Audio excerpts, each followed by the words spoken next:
Você está no canal Espiritualidade e Boas Histórias. Para você que está aí nos acompanhando, né? Para você que curte nossas boas histórias, chega aqui o nosso abraço, nosso agradecimento, né? Para você que chegou, deu uma olhada numa boa história, curtiu, gostou, deixa o seu like, né? Inscreva-se no nosso canal. Hoje eu vou contar para vocês uma história muito legal, chamado Os Dois Patetas. Bom, para começar, né? Esse título remete a um outro, né, chamado Os Três Patetas, né? E segundo a Wikipedia, né, The Three Stooges, né, no Brasil os Três Patetas, em Portugal os Três Estarolas, foi um grupo cômico norte-americano do século XX, em atividade desde 1922 até 1970, né? Mais conhecido por seus numerosos curtas-metragens, né?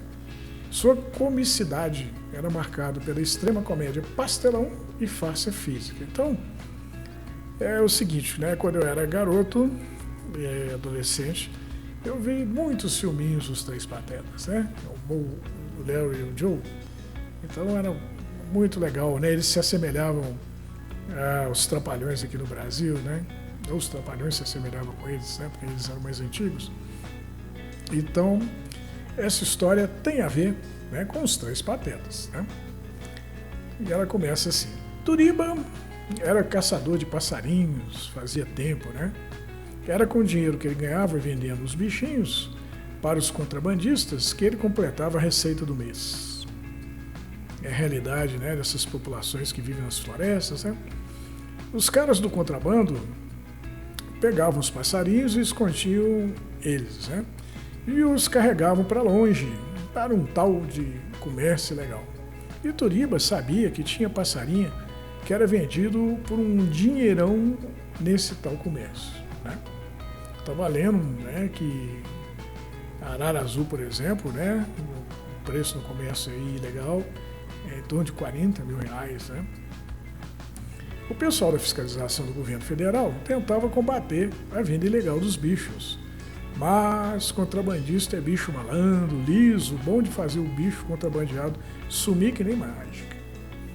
Os maiores amigos de Turiba eram suas três araras azuis, que ele chamava carinhosamente de os Três Patetas. Porque quando era menino, na casa da avó, costumava ver os filmes dos comediantes americanos, os Três Patetas, que ele adorava. E como as araras faziam muita bagunça e davam a ele muita alegria, resolveu batizá-las com o nome do grupo de comediantes. O outro amigo do Turiba era também caçador, o inseparável Roberval. As araras eram o orgulho de Turiba. Elas viviam livres. 3 vezes ao dia apareciam para comer na mão do caçador. E eram tão amigas dele que o Instagram do Turiba estava cheio de fotos e vídeos com elas. Já o Roberval era amigo do Turiba porque o Turiba era bom de caça e o Roberval não era. E o Turiba não se importava em dividir a caça com um amigo, né? Turiba e Roberval não tinham medo da maioria dos bichos, mas do bicho fiscal do governo, aí sim.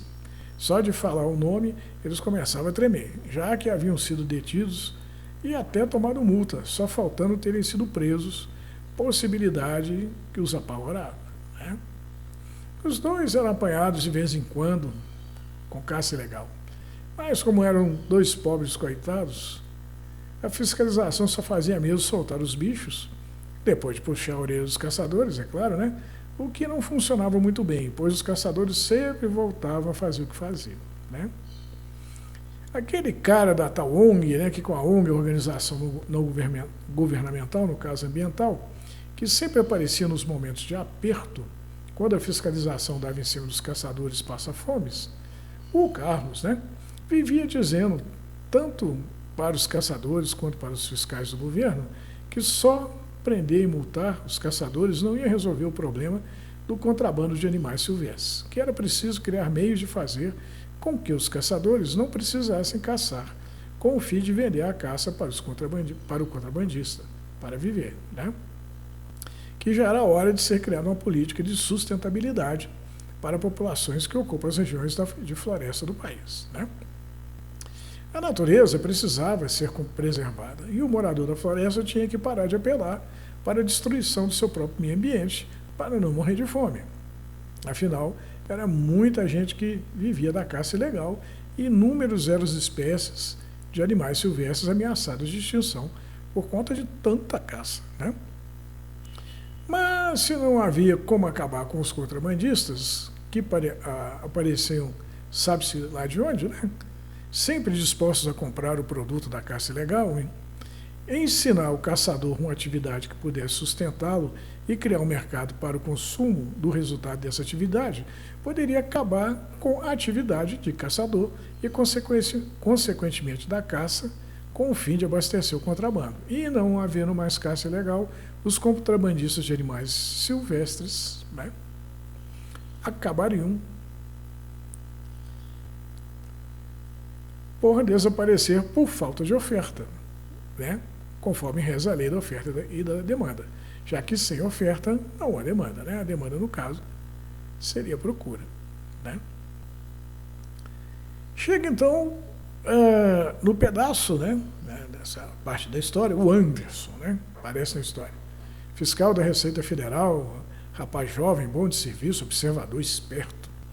Conversando com o amigo Viriato, Anderson revelou que pretendia participar da 30ª Conferência das Nações Unidas sobre mudança do clima em Belém do Pará, entre os dias 10 a 21 de novembro de 2025.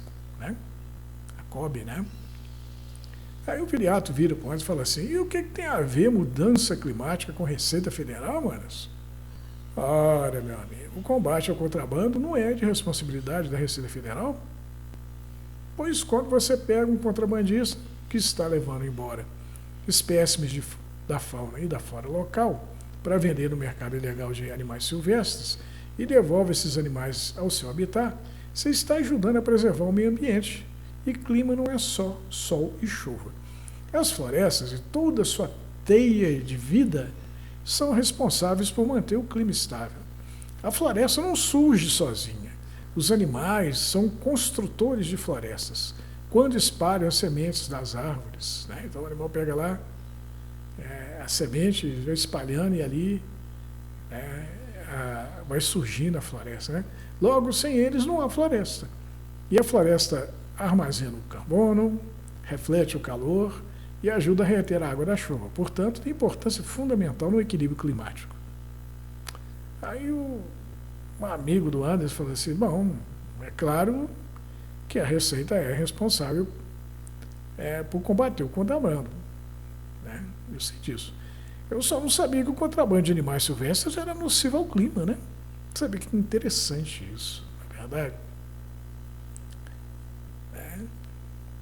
Pois é, não basta pegar o caçador e arrancar-lhe as orelhas ameaçando com prisão e multas. É preciso conscientizá-lo que ele e todo mundo que trabalha para acabar com a natureza, achando que está se dando bem, na verdade está contribuindo para tornar o planeta inabitável para a raça humana. É só ligar a TV, que você verá o vento empurrando o fogo que queima Los Angeles, nos Estados Unidos, a capital do cinema americano, né? Ou a água da chuva inundando Florianópolis e o balneário Camboriú no sul do Brasil, né? São notícias que a gente viu recentemente, não é verdade? Bom, pois lá estava o Turíbio Roverbal num trecho da estrada, no meio da mata, cada um carregando um lote de animais para vender para o contrabandista. Entre os animais, havia aves, rãs e borboletas. Quando o barulho de um carro foi ouvido, e eles acharam que era o contrabandista, mas não era. Era sim a Receita Federal. E o Anderson veio quente para cima deles.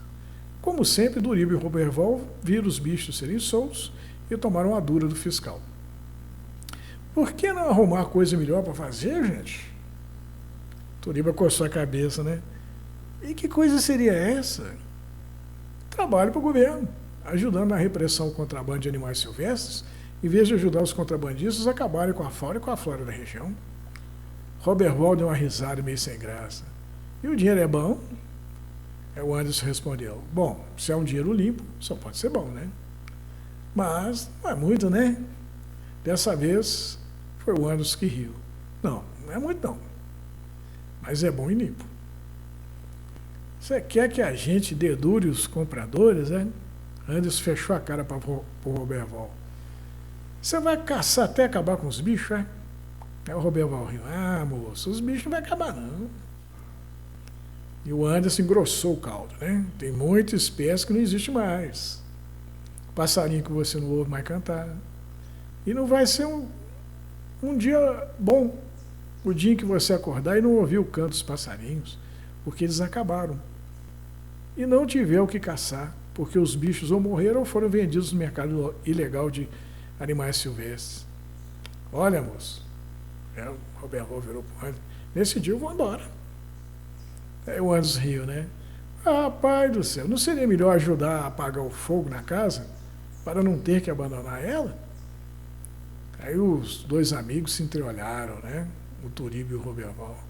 E se eu vou passar para o lado dos homens do governo, Turiba? Aí o Turiba, eu também não. Não vou bancar o dedo duro para cima dos outros caçadores. Liberados, Anderson acompanhou Turiba e Roberval até em casa, no intuito de empolgá-los com a ideia de ajudar a preservar a natureza em vez de destruí-la, né? E quando estava saindo da casa do Turiba, testemunhou a chegada dos 3 patetas, o que deixou encantado, né? As 3 araras azuis, fazedoras de bagunça, né? Pois foi um dia, os 3 patetas não apareceram. E Turiba ficou triste da vida. O que será que havia acontecido com eles? Pensou Turiba. Sorte dele, que Anderson estava fiscalizando uma estrada quando parou um carro e viu dentro dele canos de PVC, daqueles que servem para levar água da rede pública de distribuição de água para dentro das casas e conduzir o esgoto das casas para as caixas de coleta da rede pública. Tubo de PVC, né? Aí ele chegou para o motorista do carro, eu quero ver esses tubos aí. O motorista abriu um sorriso sem graça. São só tubos que eu vou usar na minha casa, né? E aí o Anderson insistiu, mas eu quero examiná-los mesmo assim. Foi então que o motorista começou a suar e a gaguejar. Moço, mas o que é isso? Mas mesmo assim, não teve jeito. O Anderson pegou um cano que estava tapado dos 2 lados com um pedaço de pano, tirou um pano de um lado e viu que alguma coisa se mexia dentro dele, dentro do cano, né? Chega então o Anderson na casa do Turiba, que quase morre de susto ao ouvir a voz. O que o doutor está querendo aqui, gente? É que eu peguei um contrabandista que carregava dentro de tubos de PVC 3 araras azuis. Eu acho que elas são suas amigas. O coração do Turiba disparou. Olha, Turiba, eu consegui recuperar 2, mas um dos patetas acabou morrendo sufocado. Viriato, né, aquele colega lá do Anderson, então vai chegando com os patetas que sobraram. E quando o Turiba viu os bichinhos maltratados, fracos e feridos, quase que morreu de tristeza. Com o devido cuidado, os 2 patetas se recuperaram e voltaram a fazer a felicidade de Turiba, que chamou Roberval para uma conversa séria. Eu vou trabalhar para o governo, quero que você trabalhe também, Roberval riu. E por que eu ia fazer uma coisa dessa? É o Turiba. Porque você pegou minhas araras e vendeu-as para um contrabandista, mesmo sabendo o que elas significam para mim. Que bobagem é essa, Turiba? São só bicho? Aí o Turiba olhou para o Roberval, são minha alegria, Roberval, e você estava careca de saber disso. O pior é que uma delas morreu, por isso eu estou com muita raiva de você. Aí o Roberval ficou meio no aperto, falou, o contrabandista me ofereceu 3 vezes o valor delas. Aí o Turiba olhou para ele, para mim, elas não têm preço. E o que vai fazer se eu não quiser fazer o que você quer que eu faça? Aí o Turiba riu. Aí eu vou entregar você para o contrabandista. Vou dizer a ele que foi você que informou a fiscalização da Receita Federal que as araras estavam dentro dos tubos de PVC. E por que você faria isso? E por que eu faria isso, né? Ele se perguntou. Para ganhar do contrabandista e não ficar mal com o seu amigo aqui, né? Vendo que a coisa estava feia para o lado dele, Roberval se viu obrigado a ceder. E a partir de então passou a participar, junto com o Turiba, dos encontros em que a ONG, que se dedicava à proteção do meio ambiente, e o pessoal do governo faziam para educar os caçadores, quando o Turiba sempre contava do pateta que morrera e do tanto que o amava, mas que, graças a Deus, havia sobrado 2 patetas, e que os caçadores tinham que ter cuidado para não caçarem todos os bichos, acabando por não sobrar pateta nenhum, roubando assim o sentido da vida de Turiba e a deles mesmos, né? Pois o queriam caçar se não tivesse nada para ser caçado. Quando a COB 30 chegou, né, lá no Belém do Pará, Anderson foi chamado para representar a Receita Federal. E ele contou a experiência que teve com Turiba e os 3 patetas, o que levou a plateia a concluir que fora da educação ambiental não há salvação. Que boa história, né? Curtiram? Boa história. Ela fala da COB, né? Que a reunião sobre o clima que vai ter em novembro aqui no Brasil, em Belém do Pará, ela fala que a questão climática passa também, né, pelo combate ao contrabando de animais silvestres, né, porque são os animais que trabalham a construção das florestas e são as florestas que regulam o clima, né? Então essa teia viva, né, essa teia feita pelos animais, pelos homens, pela natureza, e isso aí que mantém o equilíbrio ambiental, né? E isso tem que ser maior do que o interesse econômico, né? É como diz o índio, né, muito famoso, aí eu não sei qual, que se tudo acabar, né, quando tudo acabar, o homem vai concluir que não dá para comer dinheiro, né? Então a gente tem que ter essa perspectiva, né? E quando a história fala também da preservação do ambiente, né, a gente pensa também no caso aí do Anderson, né, é um colega da Receita Federal, jovem, né, idealista, que o negócio dele não é pegar os caçadores, prender e dar multa, né? Ele fala isso mesmo, o negócio é fazer os caçadores mudarem de lado, passarem a trabalhar pela preservação do meio ambiente. E ele fala de uma política, né, que tem que existir para garantir a subsistência dos caçadores também, né? E para que essa política exista, é preciso que a gente, né, batalhe por ela, né? Que a gente faça com que essa política aconteça, né? Que o poder está nas nossas mãos, né? Então, a vida no planeta, né, está em nossas mãos, né? Se cada um de nós fizer a sua parte, lutar pela preservação do meio ambiente, pela melhoria da qualidade das relações entre os homens, né, pela vitória do bom senso, né, aí a nossa civilização humana terá uma vida mais longa nesse planeta, né? Caso contrário, nós vamos ser extintos, né? E os meios da nossa extinção vai ser o aquecimento global, né? A Terra vai começar a esquentar tanto, vai tudo virar deserto, as enchentes, né? No próprio texto ele fala do fogo que acabou lá com Los Angeles, ficou uma semana pegando fogo lá, e das chuvas no sul do Brasil recentes, né? Pegaram lá Florianópolis, a Avenida Atlântica, ela inundou tudo, né? Isso sem falar, né, furacões, maremotos, vulcões, né?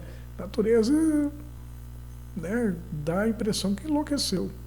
Mas, no fundo, todo esse enlouquecimento não passa de um grande aviso para o ser humano. Fala, olha, que nós pertencemos à natureza, né? Então nós não devemos brigar com ela, nós devemos viver em harmonia com ela, né? Respeitando a vida e respeitando o nosso companheiro, nosso semelhante, né? Então a mensagem não apenas ecológica, né, mas profundamente espiritual, né? Então eu gostei demais, achei formidável. Eu espero que o pessoal do COB, né, lá em novembro, tomem boas decisões, né, para que seja garantido um futuro melhor para a gente, né? Um ambiente melhor, mais equilibrado, não é verdade? Bom, além disso também, né, a gente vê que estas questões não são simples, né? Só tomar uma determinada decisão que resolve. Não, é preciso um conjunto de decisões, uma política, né? Como eu já falei aí. Então não é pensar que esses problemas vão desaparecer de um dia para o outro, né? Que a gente precisa juntar todo mundo. Talvez a busca pelo equilíbrio climático é que venha unir os seres humanos. Às vezes eu fico pensando nisso, né? Conversando aqui com o Pai Tomé, né, um espírito amigo que orienta nossos trabalhos, ele fala isso, né, com todas as letras. Ele fala, quando o bicho pega, é que os homens se unem, né? Na paz, fica cada um na sua, né? Então, quem sabe, esses tempos aí, com essas mudanças do clima tão radicais, né, que tem trazido tanto prejuízo, não será a busca pelo equilíbrio climático, né, que fará com que os homens se entendam, não é verdade? E acabem com as guerras, acabem com a destruição do meio ambiente, e a gente passe a respeitar tudo que vive no planeta, né? Espero que vocês tenham gostado dessa boa história. Fiquem com Deus e até a próxima boa história.